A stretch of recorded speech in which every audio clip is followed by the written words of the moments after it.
FM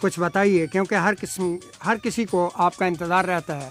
تو ہم line پہ لیتے ہیں سید محمد جمیل شاہ صاحب کو. السلام علیکم شاہ صاحب. جی وعلیکم السلام ورحمۃ اللہ. خوش آمدید. یونان آپ تشریف لے آئے کوپن ہیگن سے. ماشاء اللہ آپ کی طبیعت بھی میرا خیال ٹھیک ہے، کچھ تھکے ہوئے ہوں گے یقیناً، لیکن پروگراموں میں تو روز چلتے ہیں. چند ایک سوال ہیں، اگر میں وہ بتا دوں آپ کو تاکہ میں آپ کو قطع نہ کروں جس طرح آپ بات کریں. یونان سے ڈپورٹ ہونے والے تارکین وطن کو جو صعوبتیں ایئرپورٹ پر آتی ہیں اس کا کوئی سدباب ہو سکتا ہے؟ ایک. دوسرا، اغوا برائے تاوان کی صورتحال دن بدن گمبھیر ہوتی جا رہی ہے، اس کی بے کنی کے لیے کوئی لایا عمل تیار ہو سکتا ہے؟ تین، یونان میں غیر قانونی پناہ گزینوں کے لیے سکوپا کے متعلق کچھ بتائیں گے؟ اور چوتھی بات ہے امیگریشن کی افواہیں، ریڈ کارڈ کے متعلق اور تازہ ترین صورتحال جو بھی ہے وہ برائے کرم آپ عوام کو پہنچائیے، کیونکہ عوام آپ کے منتظر ہیں. جی ہاں جی بہت بہت شکریہ. سب سے پہلے میں اپنے تمام پاکستانی، بنگلہ دیشی، انڈین اور پختون جو بھی جہاں جہاں میری آواز سنیں گے ان کو میرا بہت بہت السلام علیکم. اور دوسری بات یہ کہ یہ وقفہ اس لیے تھا کہ کچھ کرسمس کی چھٹیاں تھی، نیو ایئر کی چھٹیاں تھی، اس وجہ سے یہ وقفہ بیچ میں ہو گیا تھا. جی جی. تو اور دوسرا میرا دورہ تھا ڈنمارک کا، اور اس وجہ سے یہ اچھا موقع تھا کہ آپ چلے گئے وقفے میں. اور آپ نے یہ بڑی احسن طریقے سے ذمہ داری نبھائی، میں مشکور ہوں آپ کا. آپ کی مہربانی. اب آپ کے سوال کی طرف آتے ہیں. جی جی. سب سے پہلا سوال آپ نے کیا ہے، میں پہلے یونان سے ڈپورٹ ہونے والے تارکین وطن کا. جی ڈپورٹ ہونے والے جو تارکین وطن ہیں ان کے لیے ہم نے پاکستانی حکومت کو خط لکھا تھا، لیکن تاحال کیونکہ وہاں ان کے اپنے مسائل روزمرہ بیسس پہ تبدیلیاں ہو رہی ہیں، نئے واقعات ہوتے ہیں، اس لیے ابھی تک اس کا جواب ہمیں موصول نہیں ہوا، اور کچھ میری مصروفیات بھی ایسی تھی. اب میں آئندہ ہفتے سے انشاءاللہ تعالی اس کو فالو اپ کروں گا وہاں رابطہ کر کے، اور اس کے بعد پھر ہم اپنے سننے والوں کو یہ بتائیں گے. اب یہاں یونان کی صورتحال یہ ہے کہ اسکوپی کے متعلق کہ پرسوں رات کو یونانی پارلیمنٹ میں جو بحث چل رہی تھی نئے مسودہ قانون پر، وہ منظور ہو گیا ہے ووٹنگ کے ساتھ. اور اب یہ ہے کہ گورنمنٹ کو اور یہاں کی پبلک آرڈر منسٹری کو اور پولیس کو ایک قانونی تحفظ حاصل ہو گیا ہے. اور وہ بھی میں ایک بات بتاتا چلوں کہ یورپین یونین کا بہت زیادہ پریشر تھا، ان کی شرائط تھی جب انہوں نے یہ فنڈ دیا اسپیشل اس پورے پروسیس کے لیے. ایک اسائلم کا نیا ٹوٹل سیٹ اپ جو ہے ڈیولپ ہو رہا ہے اس کے لیے، اور اس میں ہم بعد میں آئیں گے. اور دوسرا کہ یونان ترکی بارڈر جو ہے یہ گیٹ وے ہے، سب کو معلوم ہے کہ غیر قانونی تارکین وطن بہت بڑی تعداد میں روزمرہ کے حساب سے ان سمندر کے ذریعے اور ترکی بارڈر کے ذریعے آتے ہیں، جس سے یونانی معاشرے میں بہت زیادہ بے چینی پائی جا رہی ہے. معاشی حالات دن بدن خراب ہو رہے ہیں، ان امپلائمنٹ بہت زیادہ بڑھ گئی ہے، اور اس کی وجہ سے جرائم میں اضافہ ہو رہا ہے. اور یہ سب چیزیں پھر اپنے لوکل معاشرے پر جو ہے وہ بہت برا تاثر جو ہے چھوڑتی ہیں اور ریئیکشن پیدا کرتی ہیں. اور یہ شروع ہو چکا تھا، اور آپ نے دیکھا کہ جو دوسری انتہا پسند یہاں جماعتیں ہیں وہ بھی بہت زیادہ متحرک ہو گئی ہیں. تو یہ ساری چیزیں جو ہے بہرحال یہ تو ہم آپ کو یاد ہوگا کہ بڑے عرصے سے ہم اس کو پوائنٹ آؤٹ کر رہے تھے اپنا ہیلینک اردو ریڈیو سروس میں اور تمام پروگرامز میں، لیکن ہے کہ اب اس کو قانونی تحفظ حاصل ہو گیا ہے. اور اس کے تحت یونان ترکی پہ پہلے آلریڈی یورپین فرونٹیکس کے نام سے جو فورس ہے وہ آلریڈی حرکت میں آئی ہوئی ہے، امپلیمنٹ ہو رہا ہے سمندری راستے کے تھرو.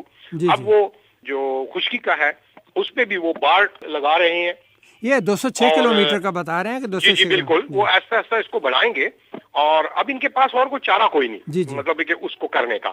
تو اس پہ رد عمل آ رہا ہے، لیکن انہوں نے اپنا کام مکمل کرنا ہے، جس پہ اپوزیشن بھی اس پہ ایگری ہے، مکمل طور پر اتفاق کر رہی ہے. اور چھوٹی کمیونسٹ پارٹی اور چھوٹی پارٹیاں جو ہیں وہ ان کا تو ہوتا ہی ہے کہ وہ اس پہ رد عمل ظاہر کرتی ہیں.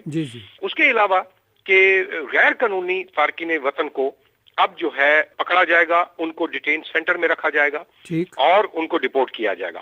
پہلے یہ ہوتا تھا کہ جب یہ غیر قانونی پکڑے جاتے تھے، وکلا حضرات جو تھے وہ جا کے ان کو چھڑا لاتے تھے، یا وہ خود کاغذ دے دیتے تھے کہ 1 مہینے بعد یا 3 ماہ بعد ہمارا ملک چھوڑ دو. یہ ساری چیزیں جو ہیں یہ بالکل ختم ہو چکی ہیں. اب وکلا بھی وہ نہیں چھڑوا سکیں گے، ان کو اس پہ اختیار نہیں ہوگا.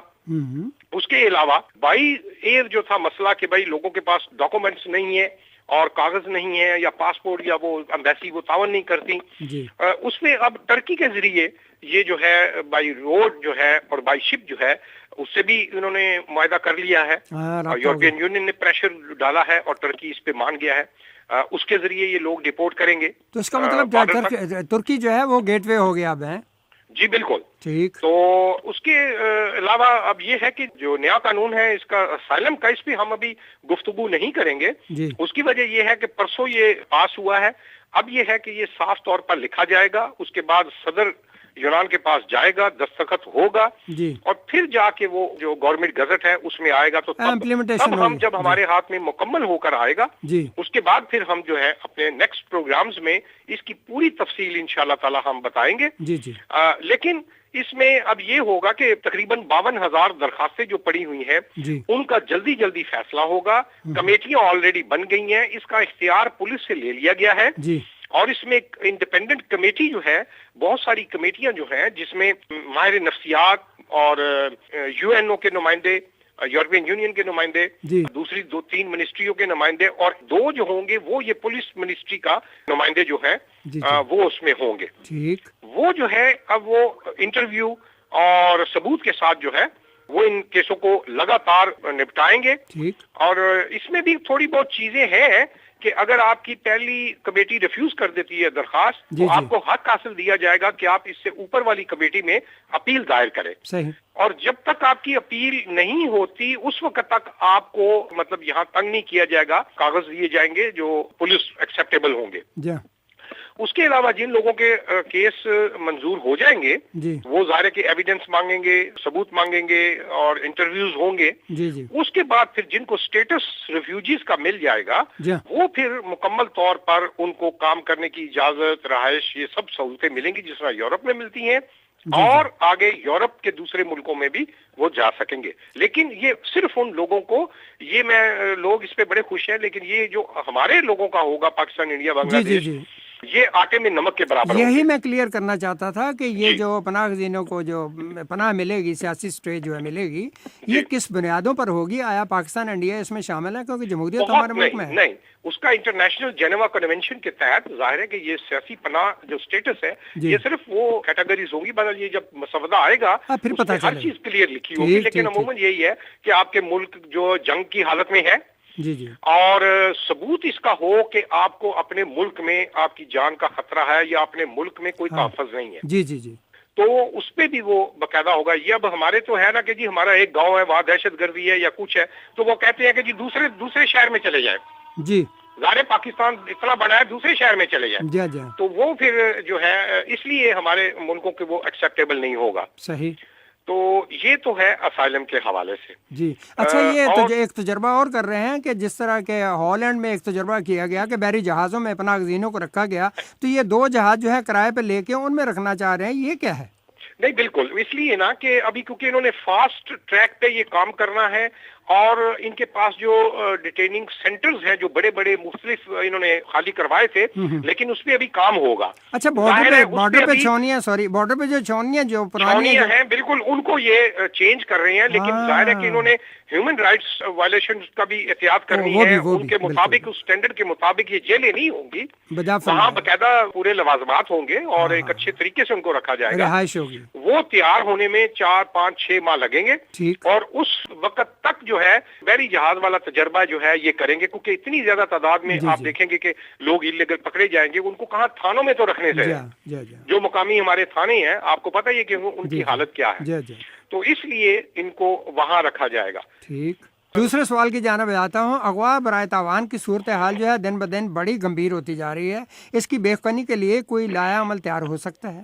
جی بالکل. اس کے لیے آج ہی میری ملاقات شبیر زامہ صاحب سے ہوئی جو پاکستان سے تشریف لا چکے ہیں، ویلکم. پچھلی بار کہا میں نے بڑی تفصیل سے گفتگو ہوئی ہے، اور ہم جلد ہی انشاءاللہ تعالی جتنی سرکردہ شخصیات ہیں ان کو دعوت دے کر، ان کو بلا کر اس پہ ہم ایک متفقہ اور سیر حاصل گفتگو، کھلی طور پہ گفتگو ہوگی، اور اس کے سدباب کے لیے جو ہے نا تجاویز اور ٹھوس نتائج عمل جو ہے وہ کیے جائیں گے. یعنی اقدامات ہو رہے ہیں. میرا دورہ تھا یہاں کی مقامی کوریدالو جیل میں، جس طرح کہ جسٹس منسٹری نے اپروو کیا ہوا ہے کہ ہر ماہ ایک دفعہ میں جاتا ہوں، اور آج میں مل کر آیا ہوں. بتائیے. کیا ہوا؟ افغانیوں سے اور کچھ پاکستانی اور بنگلہ دیشی اپنے بھائیوں سے ان کے مسائل، ان کی تمام چیزیں جو نوٹ کی ہیں. آج تقریباً 14 آدمی سے میں نے ملاقات کی ہے مختلف کنٹریز کے، اور آئندہ سے یہ سلسلہ انشاءاللہ تعالی بجائے ایک دفعہ ایک ماہ میں انشاءاللہ 2 دفعہ جو ہے وہ ملاقات بڑی ہوگی. اچھی بات ہے، ہر 15 دن کے بعد.